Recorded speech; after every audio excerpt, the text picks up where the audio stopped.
어느 조용한 시골 마을 이곳에서는 모든 것이 평화롭게 흘러갔다. 하지만 이 마을에는 잘 알려지지 않은 전설이 있었다. 마을 외곽에 위치한 오래된 숲속에는 오래된 저택이 하나 있었고, 마을 사람들은 그 저택을 신음하는 집이라고 불렀다. 이유는 밤이 되면 저택에서 정체를 알 수 없는 신음소리가 들려왔기 때문이다. 이 저택에 얽힌 이야기는 이렇다. 옛날 옛적 한 부유한 가문이 이곳에 살았다. 하지만 어느 날 온 가족이 미스터리하게 사라졌고, 그 후로 저택은 버려졌다.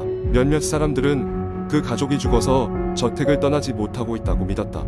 그래서 용감한 이들은 밤마다 저택에 들어가 이 전설을 확인하려고 했으나, 돌아오는 사람들은 날이 밝을 때까지 모르고 지내 수수께끼의 밤에 대해서는 입을 열지 않았다. 또한 저택에 다녀온 이들은 그 이후로 이상한 일들을 겪기 시작했다. 이유 없이 몸이 아프거나 악몽에 시달리는 사람들이 많았다. 마을에는 저택에 가지 마라는 불문율이 생겼지만, 이럴수록 청춘들은 호기심에 끌려 모험을 떠나곤 했다.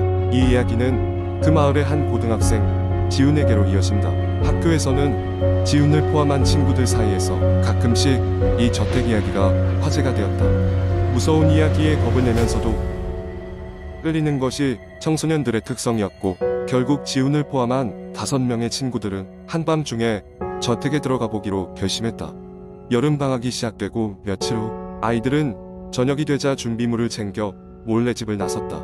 플래시, 카메라, 그리고 간단한 간식을 챙긴 그들은 모여서 숲길을 따라가기 시작했다. 숲은 예상보다 깊고 어두웠으며 밤 공기는 그들을 긴장하게 만들었다. 그러고는 저택이 그들 눈앞에 모습을 드러냈다. 저택은 마치 시간이 멈춘 듯 보였다. 낡은 석조물과 푸른 덩굴에 뒤덮여 있었고, 달빛이 그 위에 음산하게 비쳤다. 조심스럽게 저택으로 다가간 그들은 기이한 정적을 느꼈다. 첫 발을 내디딜 때마다 삐걱거리는 나무 바닥이 그들의 존재를 알렸다. 그들은 각자 손에 든 플래시를 비추며 저택을 탐험하기 시작했다. 문 손잡이를 돌릴 때마다 혹시 모를 무언가가 나올까 가슴이 철렁 내려앉곤 했다. 시간이 지나자 그들은 집안에서 난데없이 들려오는 낮지만 확실한 소리를 듣기 시작했다. 귀에 맴도는 소리에 모두가 바위처럼 굳어버렸다. 도망쳐야 한다는 본능이 솟구쳤지만 발은 떨어지지 않았다. 한 친구가 용기를 내어 소리가 나는 방향으로 가보자고 제안했다. 모두가 들릴 듯 말 듯한 속삭임에 이끌려 저택 깊은 곳으로 들어갔다. 그곳에는 좁은 비밀 통로가 있었다.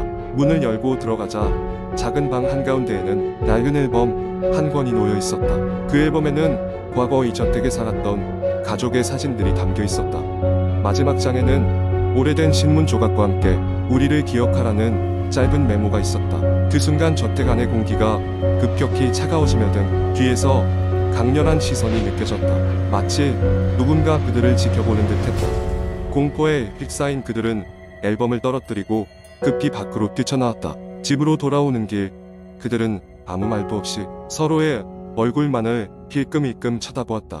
그날 이후 지훈과 친구들은 다시는 저택에 대해 이야기하지 않았다. 하지만 이상하게도 그날 이후 그들 자신도 모르게 가족들과의 추억을 되새기고 소중히 여기게 되었다.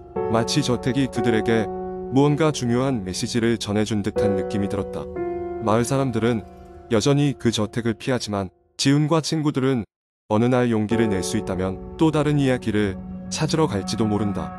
무엇이 그들을 기다리고 있을지는 아무도 알 수 없지만 말이다. 두 번째 이야기, 공포 이야기는 우리에게 익숙하면서도 신비로운 감정을 불러일으킵니다. 특히 한국 인터넷에서는 많은 사람들이 서로의 경험담을 공유하면서 독특한 공포 문화를 만들어 왔습니다. 이제 제가 하나의 긴 공포 이야기를 만들어 보겠습니다. 제가 겪은 일은 여러분이 흔히 듣는 귀신 이야기와는 조금 다를지도 모릅니다.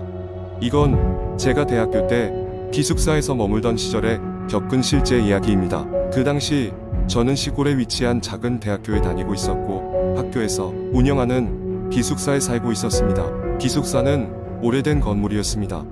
벽에는 금이 가 있고 바닥은 삐걱거렸으며 밤이 되면 어디선가 유난히 쓸쓸한 풍경 소리가 들리곤 했습니다. 특히 3층 가장 끝방, 일명 313호 방에는 오랫동안 아무도 살지 않는 것으로 유명했습니다. 사람들이 말하길 그 방에는 무언가 가 있다고 했습니다. 처음에는 저도 그런 이야기를 믿지 않았습니다. 그저 도시 전설이라 생각하고 웃어 넘겼지요. 그러던 어느 날 기숙사 내 크고 작은 사고들이 계속해서 발생하기 시작했습니다.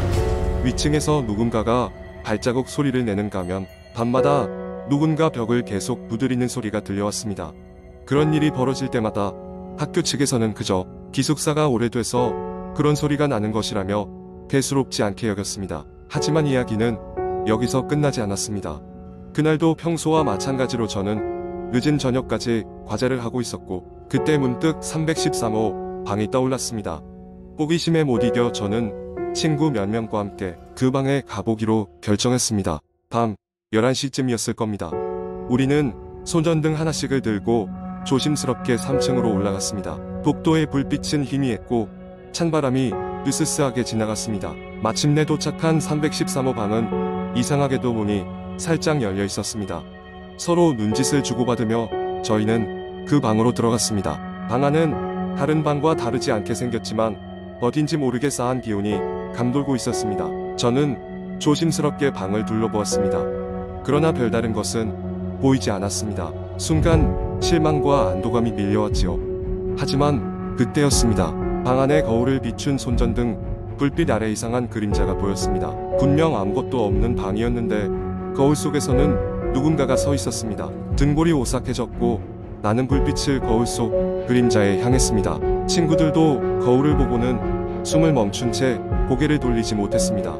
갑자기 커다란 봉소리가 난 뒤 문이 쾅 닫히고 우리는 비명을 지르며 방 밖으로 뛰쳐나왔습니다. 복도를 종횡무진 달려 아래층으로 내려온 우리는 가쁜 웃음을 몰아쉬며 서로를 바라보았습니다. 아무도 그때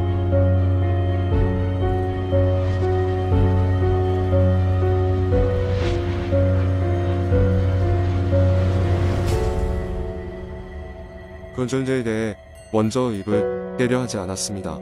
그날 이후 313호 방은 결국 완전히 폐쇄되었습니다. 학교 측에서는 안전상의 이유라며 방을 막아 놓았습니다. 학생들 사이에서는 그 사건 이후로 더 많은 소문이 돌기 시작했지요. 밤마다 거기서 누군가의 웃음소리가 들린다든가 지나가는 사람을 향해 누가 문을 두드린다든가 그런 이야기들이 말입니다. 오늘날에도 313호 방은 여전히 닫혀 있습니다. 몇 명의 학생들은 그 방에 얽힌 이야기가 단지 상상에 불과하다고 주장하지만 그날의 경험 이후로 저는 그 방에 가까이 가고 싶지 않습니다. 우리가 봤던 그 그림자가 단순한 착시였기를 바랄 뿐입니다. 하지만 그날을 떠올릴 때마다 아직도 소름이 돋습니다. 세 번째 이야기 나는 서울의 한 오래된 아파트에 살고 있다. 이 아파트는 1980년대 초반에 지어진 건물로 이제는 세월의 흔적이 곳곳에 묻어 있었다. 그러나 나에게 있어 이곳은 집값이 저렴하고 교통이 편리하다는 장점 때문에 꽤 살기 좋은 곳이었다. 그런데 어느 날부터인가 설명할 수 없는 이상한 일들이 벌어지기 시작했다. 첫 번째 징후는 작년 여름이었다. 그날은 무더운 여름밤이었다. 나는 에어컨을 켜놓고 소파에 누워 책을 읽다가 갑작스러운 소음에 정신이 번쩍 들었다. 주방 쪽에서 나직한 목소리가 들렸던 것 같았다. 순간 소름이 돋아 몸이 얼어붙었다. 나는 천천히 몸을 일으켜 그쪽으로 걸어갔다. 하지만 주방에는 아무도 없었다. 착각이겠지 라고 스스로를 달랬다. 몇 주 비슷한 사건이 또 일어났다. 이번에는 집에 혼자 있을 때였다. 늦은 밤이었고 나는 욕실 거울 앞에서 세수를 하고 있었다. 그때 갑자기 거울 속에서 이상한 형체가 나타났다. 처음에는 내 눈을 믿을 수 없었다. 순간적으로 거울을 들여다봤지만 그 형체는 사라지고 없었다. 이번에도 나는 내 눈을 의심할 수밖에 없었다. 그러나 일이 반복되면서 점점 더 불안감이 밀려왔다. 밤중에 걸려오는 정체불명의 전화, 나 혼자 있을 때 집안에서 들리는 찾을 수 없는 발소리, 그리고 점점 현실로 다가오는 공포감. 그런 일들은 점차 빈번해지며 내 일상생활을 방해했다. 어느 날 밤 나는 전혀 예상치 못한 끔찍한 꿈을 꾸었다. 꿈속에 나는 지금 살고 있는 아파트 복도에 서 있었다. 복도 끝에는 한 여자가 서 있었는데 그녀는 흐릿하게 보였고 얼굴을 알아볼 수 없었다. 그 여자는 나를 바라보며 조용히 손짓을 했다. 마치 나에게 다가오라는 듯. 나는 알 수 없는 두려움에 사로잡혀 그 자리에 얼어붙고 말았다. 깨어났을 때 나는 꿈이라는 것을 깨달았다. 하지만 꿈속의 현장은 너무도 생생했고 나는 신경을 곤두세울 수밖에 없었다. 그 후에도 같은 꿈은 반복되었다. 그리고 꿈이 반복될수록 그녀의 형체는 점점 더 또렷해졌다.